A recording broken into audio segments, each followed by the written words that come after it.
Hello friends, come to back my YouTube channel. आज मैं आप लोगों के लिए हिंदी का मॉडल पेपर लाई हूँ बोर्ड का 2019 का। तो देख लीजिए आप लोग। इससे पहले भी मैंने 2020 का बोर्ड पेपर आपका जो था पिछले ईयर का, वो भी मैंने वीडियो अपलोड किया, वो देख लीजिएगा। अगर 3-4 साल के पेपर अगर हम लोग देख लेते तो अच्छे मार्क्स आ जाते हैं, क्योंकि अधिकतर क्वेश्चन हम लोग का उसी बोर्ड पेपर में जो क्वेश्चन आया रहता है वही दोहरा के पूछ देते हैं। तो आप लोग अगर 2-3 साल 4 साल 5 साल का अगर पेपर देख लेते हैं तो बहुत अच्छा रहता है। चलिए हम लोग अपना स्टार्ट करते हैं। तो हिंदी का है 1990। इसमें आप लोगों को समय 3 घंटे 15 मिनट मिलते हैं और प्रारंभ के 15 मिनट विद्यार्थी को प्रश्न पत्र पढ़ने के लिए निर्धारित किए रहते हैं। 15 मिनट जो मिलता है आप लोगों को वो देखने के लिए रहता है कि पेपर कैसा है कैसा नहीं। आप लोग इसमें लिख भी सकते हैं। तो पहला क्वेश्चन है कि निम्नलिखित कथनों में से कोई एक कथन सही है, उसे पहचान कर लिखिए। तो इनमें से 4 ऑप्शन दिए रहेंगे। 4 ऑप्शन में से आपको सही टिक करना रहेगा। तो इसका पहला ऑप्शन सही है। भारतेंदु हरिश्चंद्र जी को हिंदी गद्य साहित्य का जनक माना जाता है। दूसरा प्रश्न आता है कि निम्नलिखित कृतियों में से किसी एक कृति के रचनाकार का नाम लिखिए। आपको चार ऑप्शन दिए रहेंगे। चारों ऑप्शन में से किसी एक का नाम लिखना। जैसे चिंतामणि अच्छा रहता है, अधिकतर लोग को पता रहता है, तो आचार्य रामचंद्र शुक्ल जी। जैसे मेरी यूरोप यात्रा राहुल साकृत्यायन का है, तो ये भी लिख सकते हैं आप। इनमें चारों में से किसी एक को लिखना रहता है। उसके बाद ग नंबर आता है मेला आंचल के रचनाकार, ये आप लिख लेंगे, 1 नंबर आपको मिल जाएगा। फिर कलम के सिपाही किस गद्य विधा पर आधारित है, ये जीवनी विधा पर आधारित रचना है। रेखा साहित्य के किन्हीं 2 लेखकों के नाम लिखिए। तो रेखा चित्र के किन्हीं 2 लेखकों के सिर्फ और सिर्फ आप लोग को नाम लिखेंगे तो आप लोग को 1 नंबर मिल जाएगा। प्रश्न नंबर 2 आता है कि द्विवेदियों के किन्हीं 2 प्रवृत्तियों का उल्लेख कीजिए। तो द्विवेदियों की 2 प्रवृत्तियां का हेडिंग डाल के फिर 1 और 2 नंबर डाल के दोनों प्रवृत्तियां लिख दीजिए। आपको 2 में से 2 पूरा नंबर मिल जाएगा। इसी तरह प्रयोगवादी काव्य धारा की कोई 2 विशेषताएं बताइए, लिखिए। तो ये भी 2 नंबर आपका पूरा मिलेगा अगर 2 विशेषताएं लिखने। इन हिंदी साहित्य में यही अच्छी बात होती है कि आप लोग जितना पूछता है बस वही लिखेंगे और आपको टोटल 10 नंबर मार्क्स मिल जाते हैं। और उसके बाद छायावादी में किसी एक कवि का नाम लिखिए। तो छायावादी कवि में जयशंकर प्रसाद जी के लिए जाते हैं। प्रश्न नंबर 3, निम्नलिखित गद्यांश में से किसी एक के नीचे दिए गए प्रश्नों के उत्तर लिखिए। तो आपको 2 ऑप्शन दिए रहेंगे, पहला और दूसरा। इसके बाद इसी के आधार पर 3-4 प्रश्न दिए रहेंगे, जिसमें से आपको छाट कर इसका आंसर लिखना रहेगा। तो पहला तो उसका संदर्भ लिखना रहेगा, फिर उसका जो रेखांकित अंश किया रहेगा उसकी व्याख्या करनी रहेगी। और इसी गद्यांश पर इस गद्यांश के आधारित एक प्रश्न रहेगा और उसको आपको सॉल्व करना रहेगा। ये टोटल आपका 6 नंबर का रहेगा। हर प्रश्न 2-2 नंबर का रहता है। या इसको कीजिए या फिर इसको कीजिए, दोनों में से किसी एक को करना रहता है, क्योंकि यहाँ पर लिखा रहता है कि एक को करना है। तो इसको भी इसी तरह करना है। इसको आराम से पूरे अच्छी तरीके से समझ के पढ़ लीजिए। इन तीनों का प्रश्न का उत्तर दे दीजिए, आपको 6 नंबर मिल।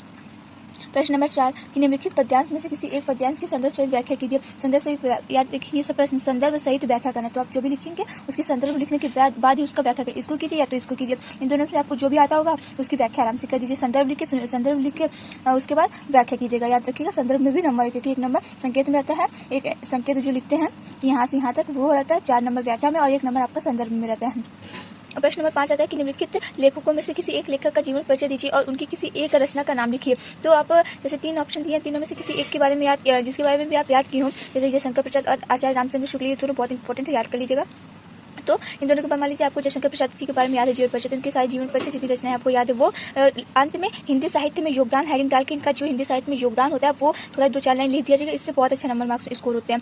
तो उसके बाद इसके 5 का क हो गया। ख में क्या होता है कि लेखकों का जीवन परिचय लिखना रहता है, इसमें कवियों का जीवन परिचय लिखना रहता है। इसमें भी आपको 3 ऑप्शन दिए रहते हैं। 3 ऑप्शन में से किसी एक ऑप्शन को ही लिखना रहता है और उनकी रचनाओं का नाम लिखना रहता है। इसमें भी आप हिंदी साहित्य में योगदान आखिरी हेडिंग डाल के, जैसे कि निबंध लिखते हैं तो हम लोग आखिरी में एक हेडिंग डालते हैं उपसंहार। इसी तरह का जीवन परिचय या चाहे लेखक का लिख रहे हो चाहे कवि का लिख रहे हो, तो हिंदी साहित्य में योगदान का हेडिंग डाल के इनका जो भी योगदान रहा हो हिंदी साहित्य के क्षेत्र में हिंदी में, तो वो हेडिंग डाल के 2-4 लाइन लिख देंगे। तो इससे अच्छा इंप्रेशन बढ़ता है अध्यक्षों पर, टीचरों पर।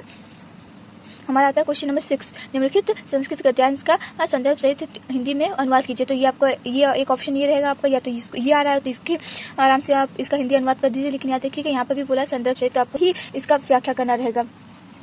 या तो उसको कीजिएगा वाराणसी वाला, या तो ये इन दोनों में से इसको कीजिएगा। इसका भी जब करेंगे तो आप इसका हिंदी पहले संदर्भ लिखिएगा फिर इसकी व्याख्या कीजिएगा।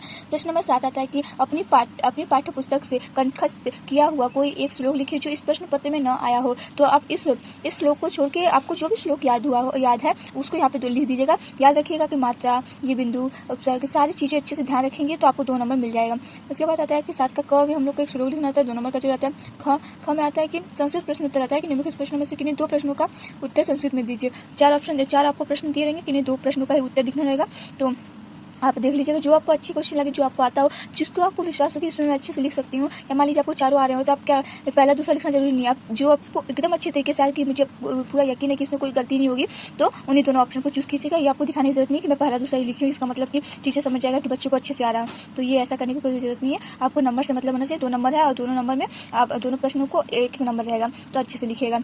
उसके बाद आता है 8 में आ रहा है कि हास्य रस और करुण रस की परिभाषा उदाहरण सहित लिखिए, ये अथवा किया है। तो आपको हास्य रस या करुण रस दोनों में से किसी एक की परिभाषा उदाहरण सहित लिखना है। आपको हास्य रस आ रहा है तो हास्य रस लिखिए, करुण रस आ रहा है तो करुण रस लिखिए। वैसे तो मैंने अपने चैनल पे रस की सारी जितनी भी प्रकार होते हैं मैंने सारा वीडियो बना के डाला है। अगर आप लोगों को नहीं आता या फिर आपको अच्छे उदाहरण नहीं मिल रहे हैं तो आप लोग देख लीजिएगा, सिंपल उदाहरण के साथ मैंने वीडियो बनाया है, मेरे चैनल पर जाके आप लोग देख लीजिएगा। फिर आता है कि प्रश्न नंबर 8 का ख कि उच्च भिक्षा अलंकार या उपमा अलंकार की परिभाषा उदाहरण सहित लिखिए। मैंने इसका भी एक वीडियो बनाया है, अलंकार का 2 वीडियो है, तो आप लोग देख लीजिएगा, अच्छे उदाहरण के साथ है, आपको अच्छे से याद हो जाएंगे। उत्प्रेक्षा और उपमा अलंकार इन दोनों में से किसी एक के बारे में ही लिखना है, परिभाषा के साथ और उदाहरण भी।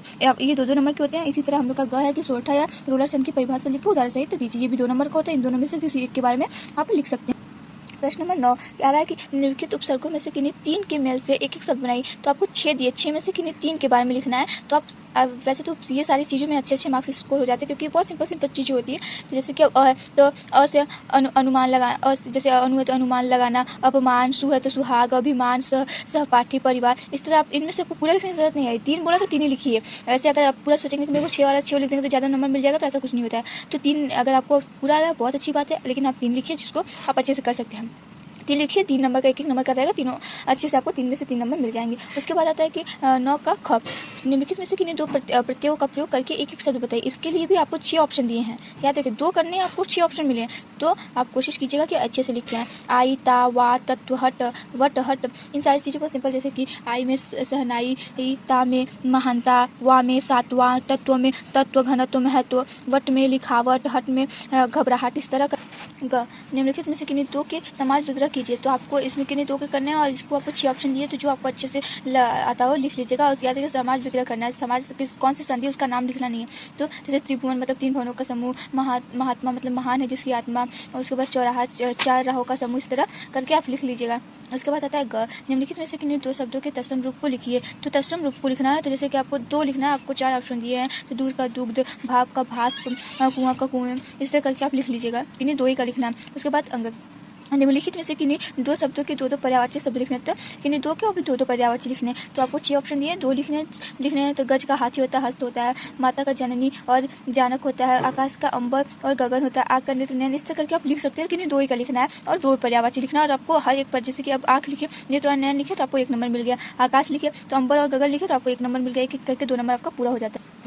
प्रश्न नंबर 10 यह है कि निम्नलिखित में से किन्हीं 2 के संधि विच्छेद कीजिए और उन संधि का नाम लिखिए। जिसमें संधि विच्छेद करना है और संधि का नाम भी लिखना है। जैसे सुधन आगतम मतलब स्वागतम, तत्धन एव मतलब तदेव, महाधन ओ मतलब महोदय। इस तरह करके आप कर लीजिएगा और संधि का नाम लिख लीजिएगा। उसके बाद 1 नंबर का ये भी रहता है, 2 नंबर, 2 करना रहता है, 2 नंबर आपको मिल जाएगा। निम्नलिखित शब्दों के रूप में षष्ठी विभक्ति और बहुवचन में लिखिए। तो इसका षष्ठी विभक्ति और बहुवचन लिखिए। इन दोनों का षष्ठी विभक्ति बहुवचन इन दोनों का लिखना है। तो इन दोनों का लिखिए, इन दोनों का लिखिए, दोनों 1 नंबर का रहता है। इसमें और इसका, इसमें आपको ऑप्शन है, पहले में या तो फल का लिखिए तो मती का लिखिए 1 नंबर इसमें है, और ये दूसरा तो करना अनिवार्य है, तो ये आपका 1 नंबर हो गया।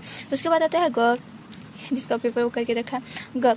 निम्नलिखित में से किसी एक की धातु लकार पुरुष और वचन का उल्लेख कीजिए। तो इतने सारे आपको ऑप्शन दिया, 4 ऑप्शन। इसके में किसी एक धातु का लकार पुरुष और वचन लिखना। जैसे पठेत का षष्ठी विभक्ति बहुवचन हो गया। वैसे तो हालांकि ये जो है दृष्टि ये बहुत इंपॉर्टेंट है। अक्सर का जितने भी पेपर हमने मेरे पास थे, मैंने देखा कि क्वेश्चन बार पूछा जाए, तो एक बार अच्छे से आप लोग देख लीजिएगा। वैसे सारे क्वेश्चन अच्छे से देख लीजिए, क्योंकि पेपर सॉल्व करा रही हूँ तो मैं चाहती हूँ कि आप लोग के अच्छे से अच्छे मार्क्स स्कोर हो सके बोर्ड पेपर में। तो सारे क्वेश्चन देख लीजिएगा। निम्नलिखित में से किन्हीं 2 वाक्यों का संस्कृत में अनुवाद करना है। तो किन्हीं 2 वाक्यों का करना है, तो आपको 4 ऑप्शन दिए, 4 ऑप्शन में से 2 अच्छे से जिनका आता है संस्कृत अनुवाद, तो उन दोनों का आप कर सकते हैं। प्रश्न नंबर 11 आता है कि निम्नलिखित विषयों में से किसी एक विषय पर निबंध लिखिए। तो इतने सारे ऑप्शन है आपको, 5 ऑप्शन, और सारे जो ऑप्शन है, जैसे कि प्रदूषण की समस्या और समाधान, इस पर मैंने अपनी एक वीडियो भी अपलोड किया है और अच्छे से है। अगर आप लोग को देखना है स्लोगन के साथ, तो आप लोग मेरे चैनल पर जाके देख सकते हैं। उसके बाद क्रिकेट मैच का आंखों का देखा हॉल, उसके बाद परिश्रम ही सफलता की कुंजी है, मोबाइल से होने वाले दुष्परिणाम, देश प्रेम। तो टॉपिक कुछ ज़्यादा हार्ड नहीं है, सिंपल है। अगर चाहे तो आप लोग अपने से भी लिख सकते हैं, लेकिन पढ़ा हुआ और अपने से लिखने में थोड़ा अंतर आ जाता है। तो आप लोग एक बार देख लेंगे। जैसे प्रदूषण के बारे में, सबसे सिंपल प्रदूषण, तो प्रदूषण के बारे में अगर आप लोग को नहीं आता तो मेरे चैनल पर जाकर वीडियो देख सकते हैं, सिंपल लैंग्वेज में, वो भी मैंने किया है, तो आप लोग देख लीजिएगा। अब आता है आखिरी प्रश्न हमारा, प्रश्न 12। इसमें है कि अपने पठित खंड काव्य के आधार पर निम्नलिखित प्रश्नों में से किसी एक का उत्तर लिखिए। तो हमको बहुत सारे ऑप्शन मिलते हैं, ये सारे ऑप्शन आपको मिलते हैं, इतने सारे ऑप्शन में से आपको किसी जिस पे आपको याद हो उस पर आप लिख सकते हैं। जैसे कि जैसे कि ज्योति जवाहर खंड काव्य के आधार पर जवाहरलाल नेहरू के चरित्र चित्र की विशेषता और उनका संक्षेप में लिखना, और ज्योति जवाहर खंड काव्य के आधार पर कलिंग युग का संक्षेप में वर्णन कीजिए। तो आप इसको आराम से लिख सकते हैं। अधिकतर सिंपल है ये। वैसे आप जिस पे याद कर कोई जरूरी नहीं है किसी पे लिखिए, जिस पर आपको याद है उसी पे लिखिए, अच्छे से लिखिए, अच्छी हैंड राइटिंग में लिखिए। और याद रखिएगा कि गंदगी ज़्यादा मत कर, पिट ज़्यादा मत कीजिएगा, ताकि एग्जामिनर भी खुश हो कि बच्चा ज़्यादा गंदगी नहीं मचाए। और हैंड राइटिंग अच्छे से अच्छी रखिएगा। Thank you friends. मेरे चैनल को लाइक शेयर सब्सक्राइब कीजिएगा, और मैं आपको इसी तरह मॉडल पेपर की सारी वीडियोस ला के देती रहूँगी। आप लोग सीन कीजिएगा, व्यू कीजिएगा, सब्सक्राइब कीजिएगा। Thank you.